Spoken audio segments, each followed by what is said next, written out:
Hey everybody, welcome back to another episode of Pocket Meeple Plays Steve Jackson's Sorcery. I'm Josh from Pocket Meeple, because I'm the one playing Steve Jackson's Sorcery. Oh my gosh, I cannot speak this morning. Last time, where we left off, we had just left the city of... Where is it? Cantapani! Haha! We left Cantapani and began kind of just outside the city walls. Went into a village where we told some poor peasant people to shut up, and we got attacked by some bandits. And then I woke up to a giant bat literally eating my leg off. What the hell was that? It was disgusting. So now that that's behind us, though, no more bat sucking. It is going to be smooth sailing from here on out. I'm hoping. Rewind the story? No. There we go. Little issue trying to get my little man to move. Move, little man! Excuse me, I get my speaking voice ready. The second day of your journey begins in the morning cool. Still halfway between sleeping and waking, you feel the presence of your spirit, the camel close by. I can just feel that camel spit all over my face. Its form has changed since you last left Analand, just as you have changed, but it's still walking beside you. In the temple, they taught you that a prayer to your spirit could heal disease, lift curses, even save you from certain death, but the spirits are not generous and decline to help often. Okay. I think I did that last time. I remember using some... I think I healed a little bit with the spirit. It wasn't the camel, it was something else. I think it was a fox.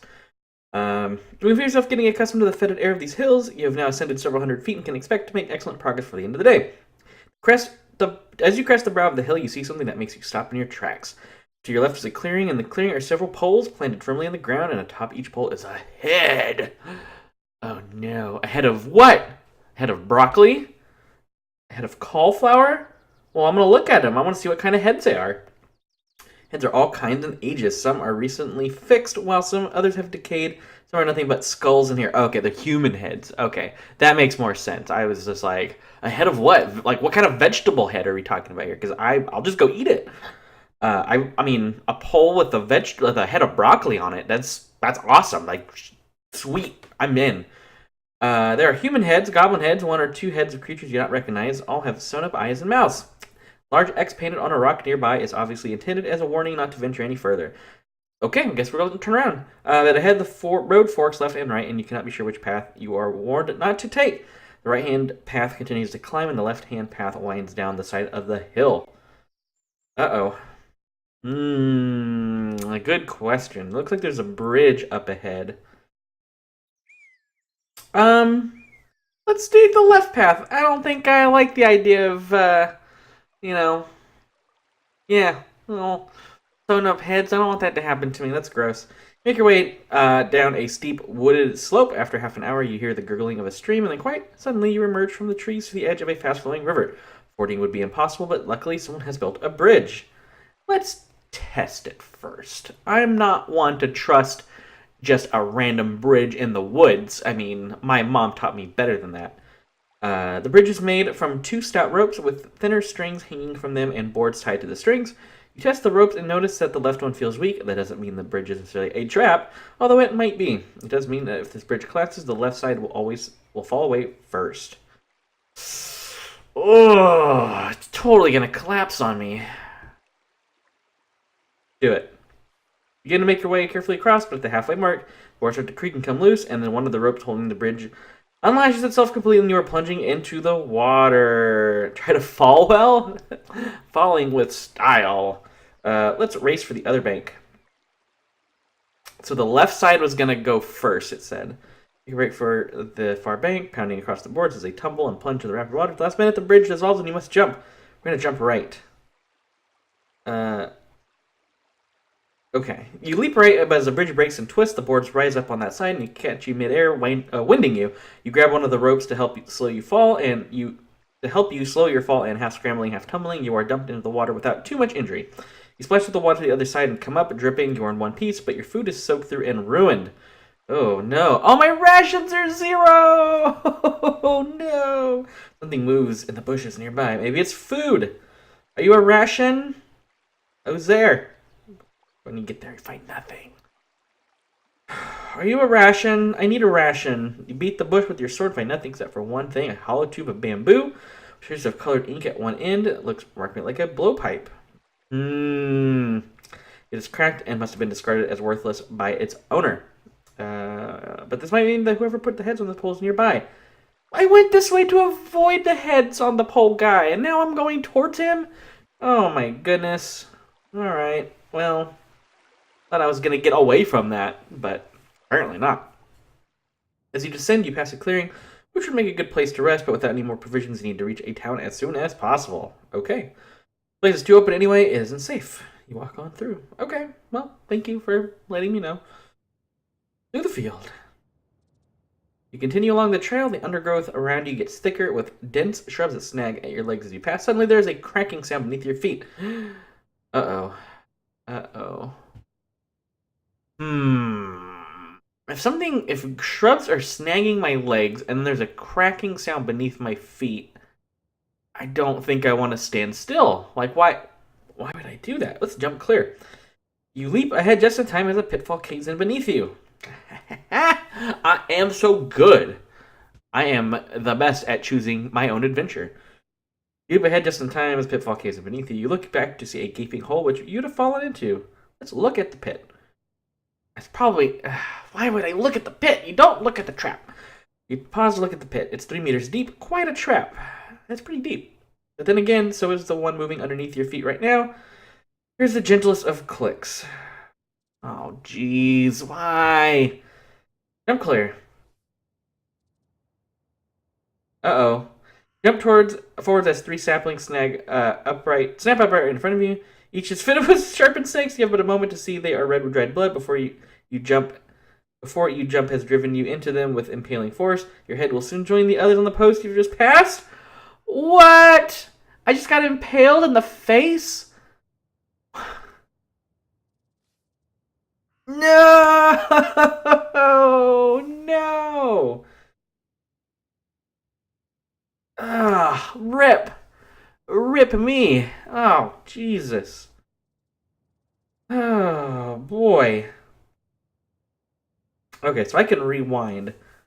I almost feel like...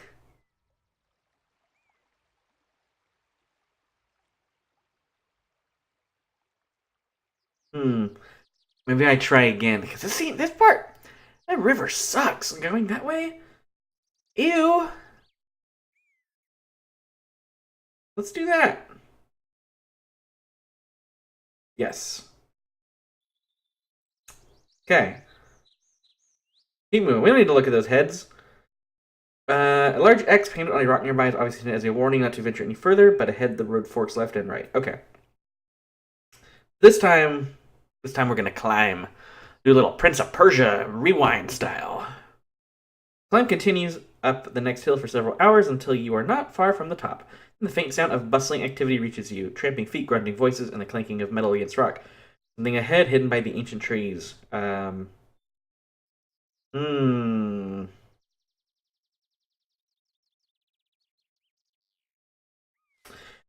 Let's see. You leave the path and continue through the woods. A short distance onward, you hide behind a tree and survey the clearing. A number of goblins are in the clearing, working at the mouth of an open cave. They trudge in and out of the opening, carrying large bowls in their arms, piled up with glistening rocks and dull metallic nuggets.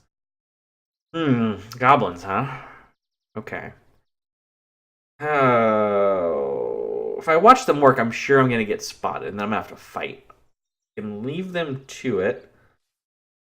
Interesting. Perhaps the goblins are making ready for war. Even they are afraid of the power of the archmage. Even they are afraid of the power the archmage will wield. Now he has the crown. Okay. Sometimes I have to rewind a little bit, make sure I get the right emphasis on the correct words. I am sorry. It happens when you read too fast. But it is of no use to you. You are not here to raid goblin mines for yourself. You cannot risk the future of Anline for trinkets, so instead you slip around the side of the clearing to a path leading onwards and down the far side of the hill. Okay, well, I guess I am not going in there. Oh no! Battery low! Can I rewind that? No, I cannot. Science does not allow me to rewind my battery life. You follow a path that leads sharply down to a narrow valley in which a stream runs. There is no path along the bank, but there is a bridge. Another bridge! God! I'm destined to face these bridges forever. Well, I'm going to inspect them. Just the ropes seem to be firm. This is a trap. It's not one that will dump you to the stream. We're going to use the bridge. It says it's not a trap, so... Steve Jackson, if you lie to me, I will find you. Moving slowly and with one hand on your sword hilt, expecting the boards to give way any moment, you inch across the bridge hold and you reach the other banks quite safely. This was clearly the correct way to go. I mean, geez. Thanks, Camel God, for making me go the other way. Jerk. Now I have a long walk ahead of you, and I crossed the river safely, and have all my rations intact this time. This is great. Whew, it's a long ways to go.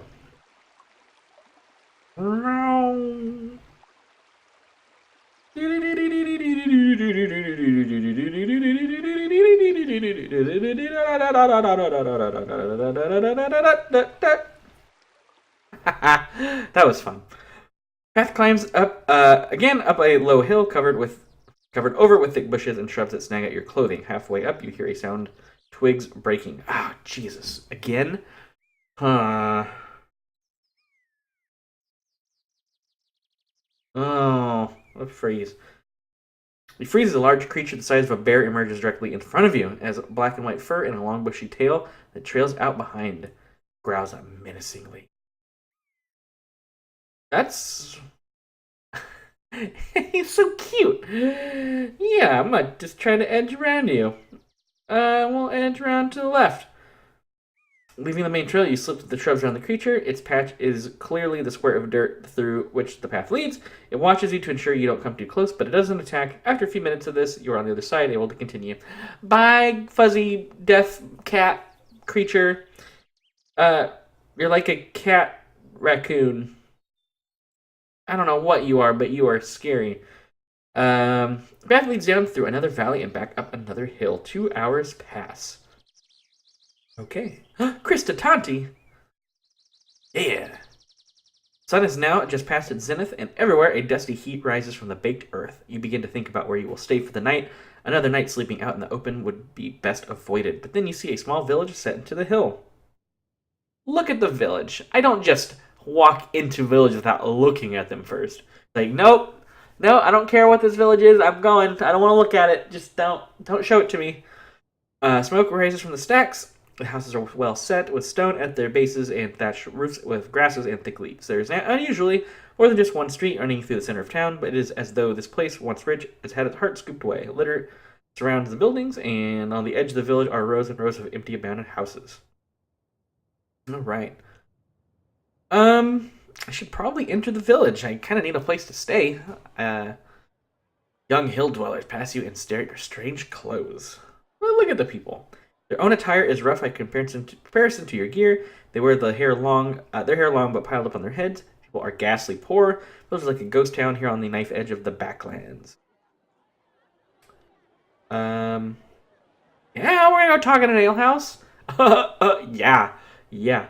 Walking down the single road, you quickly find a hut with its front covering pulled wide open and the smell of brewed beer coming from inside. You go in. Several hill dwellers are here, talking gruffly. When you enter, they watch you with understandable caution. Oh, yeah. I got a bone in the hair. Hey, girl. Your hair's looking fine. I like that bone hair.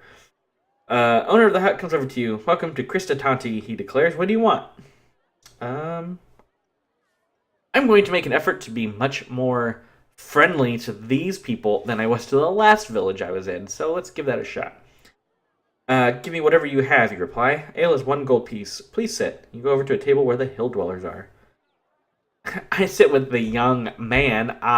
Being a millennial myself, I will go sit with my fellow millennials and not these baby boomer hill dwellers. I mean, come on.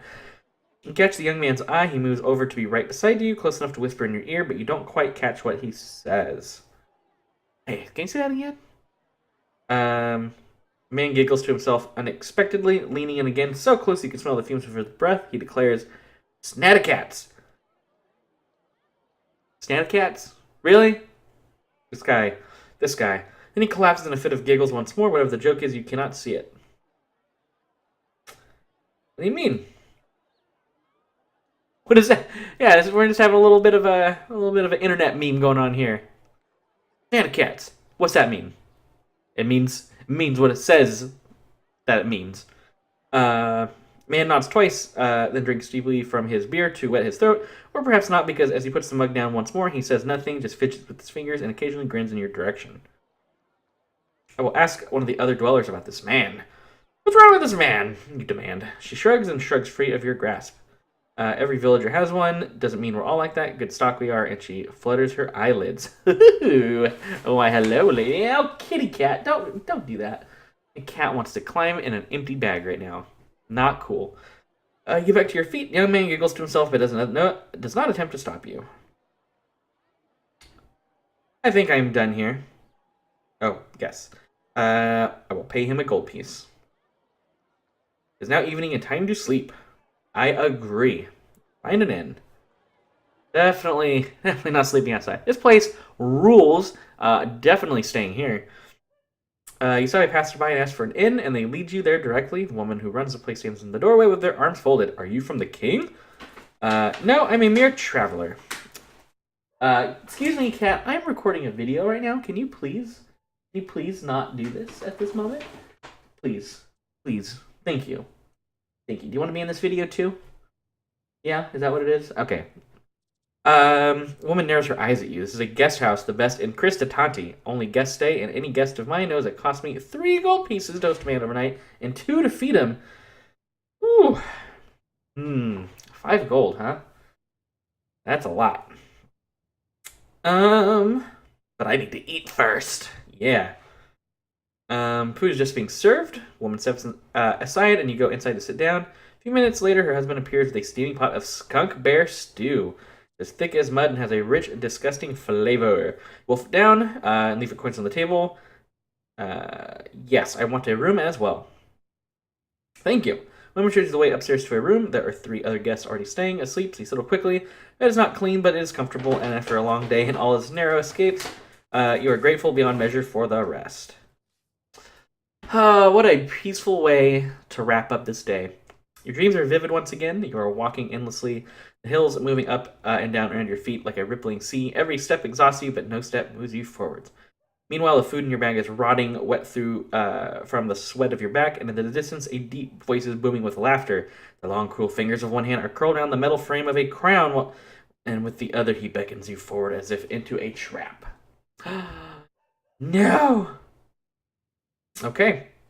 Well, that's ominous. I really hope my cat doesn't unplug my recording cables right now because he is being a feisty jerk. I think we're going to call it. That's a good place to stop on a very positive, uplifting note, especially after last time we had no Batman sucking on my blood. We rewound time to ignore all that dumb falling into the river and getting my face impaled on some spikes. Like, that didn't happen. Like, alternate realities, and someone fired the Large Hadron Collider, and now I'm back over going this way. So it's all fine. So with that, we're going to wrap it up. We will continue next time and see what is beyond Cristatanti. And I imagine, considering how well everything's going now, I imagine it's nothing but awesome. It is the best. So we're going to continue our journey through rosebuds and fields of marshmallows and candy corn, because that's exactly what I expect. And we'll be back next time